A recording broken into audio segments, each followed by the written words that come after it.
Después de que Juan fue entregado, Jesús se marchó a Galilea a proclamar el Evangelio de Dios. Decía: «Se ha cumplido el tiempo y está cerca el reino de Dios. Convertíos y creed en el Evangelio». Pasando junto al mar de Galilea, vio a Simón y a Andrés, el hermano de Simón, echando las redes en el mar, pues eran pescadores. Jesús les dijo: «Venid en pos de mí, y os haré pescadores de hombres». Inmediatamente dejaron las redes y lo siguieron. Un poco más adelante vio a Santiago, el de Zebedeo, y a su hermano Juan, que estaban en la barca repasando las redes. A continuación los llamó. Dejaron a su padre Zebedeo en la barca con los jornaleros y se marcharon en pos de él. Palabra del Señor. Gloria a ti, Señor Jesús. Estamos empezando lo que se conoce en liturgia como el tiempo ordinario. Quizá no sea una palabra muy adecuada por su traducción al español. Diríamos el tiempo corriente, el tiempo normal. Ese tiempo que abarca casi todo el año hasta que empiece el Adviento, pero que tiene dentro momentos tan extraordinarios como la Cuaresma, la Semana Santa y después el tiempo de Pascua. Este tiempo está dedicado, aunque cada año tenga sus diferencias, pero está dedicado a meditar sobre la enseñanza de Jesús. Es la vida pública de Jesús la que vamos a ir contemplando. Veremos las parábolas, los milagros, también las controversias, las trampas que le ponían, todo aquello que sucedió en esos 3 maravillosos años que constituyeron la vida pública de nuestro Señor. Y esa vida pública empieza con la vocación de los que van a ser sus apóstoles, que además en ese momento eran también sus primeros discípulos, porque luego el Señor, cuando ya tenía muchos discípulos, eligió de entre ellos a 12 apóstoles, y eligió para esos 12 apóstoles a algunos de los que estaban con él desde el primer momento. Así que hoy quisiera hablar una vez más de la vocación. Estoy muy contento por la gran cantidad de jóvenes que me están escribiendo. Y algunos me recuerdan estos de los que habla el Evangelio hoy. Quizá Juan, el más jovencito, no sabemos exactamente la edad, pero la tradición dice que era un adolescente de 16 años, aunque en aquella época se maduraba antes que ahora. Pero quizá Juan todavía tenía, sin marcar excesivamente su futuro, pero los demás sí. Eran profesionales. Es decir, era gente con una cierta edad ya para la época. Por ejemplo, Simón Pedro estaba casado y según la tradición tenía una hija. Era gente que tenía su vida encarrilada, no digo su vida hecha, no eran ancianos, pero tenía su vida encarrilada, tenía unos proyectos de vida. Y eso precisamente es lo que le ofrecen al Señor, sus proyectos, o aquella parte ya iniciada de su vida. Simón y Andrés eran los dueños de su propio negocio, que no era un negocio en Wall Street, porque no existía Wall Street, pero era un pequeño negocio digno, honrado, que les daba de sobra para vivir.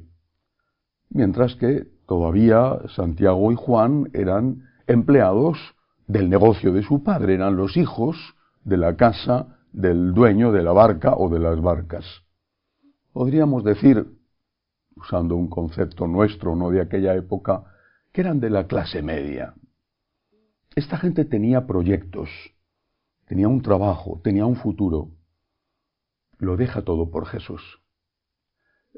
Pedro, casado, se supone que enamorado de su esposa, y desde luego, si la tradición de que era padre se confirma, quería a su niña, también lo deja todo por Jesús. ¿Cuál es la primera enseñanza? No puedes pensar que no tienes vocación porque tienes proyectos. Cuando me encuentro con un joven que me dice, a mí me gustaría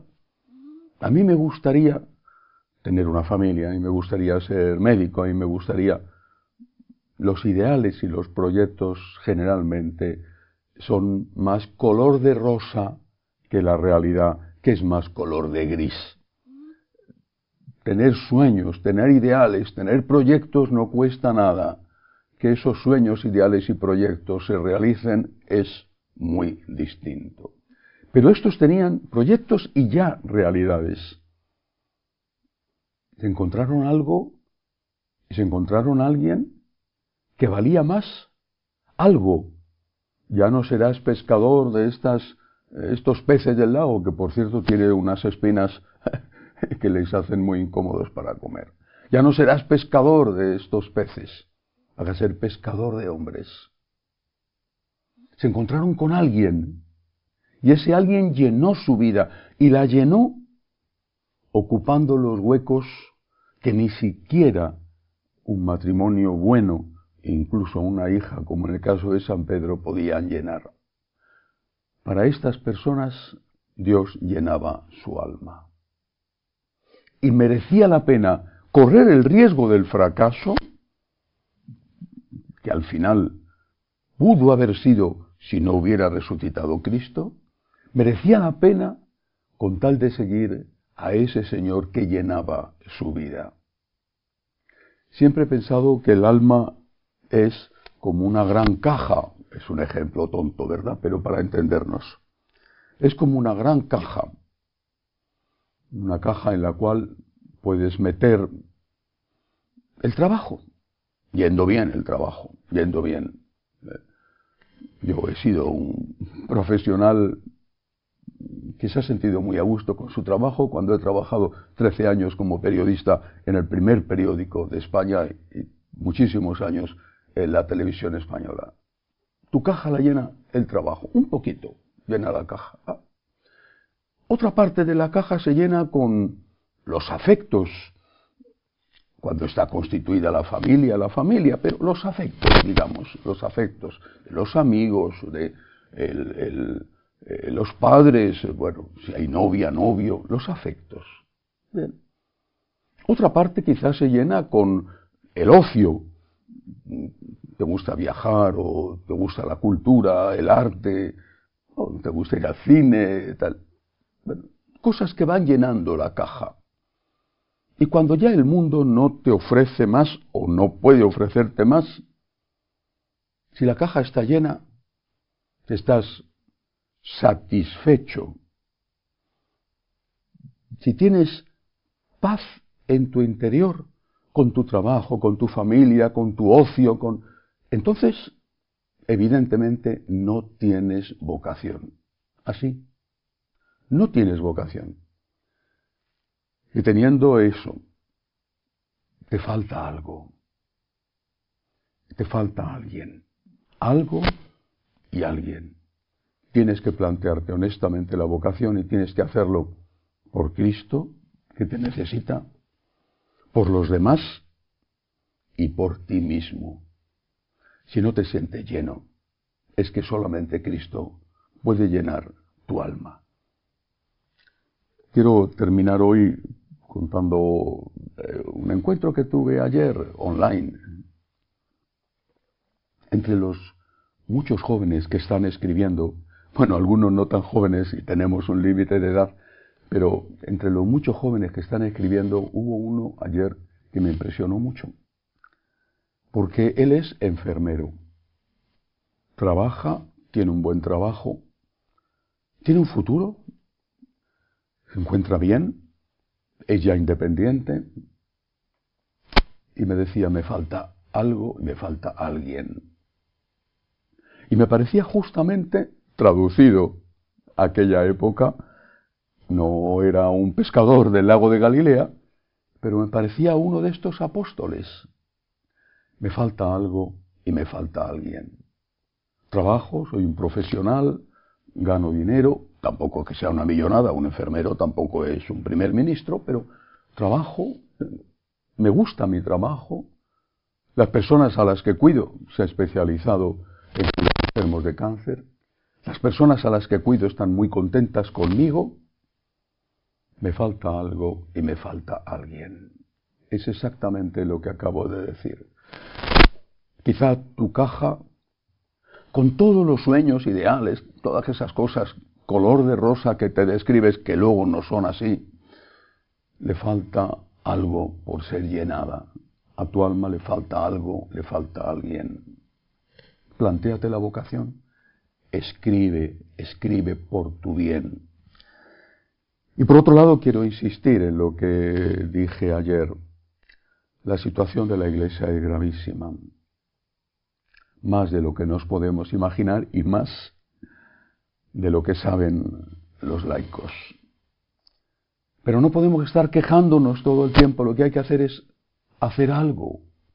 Y por eso invito a las escuelas de agradecimiento, para tener una pequeña comunidad, un punto de referencia, para recibir formación.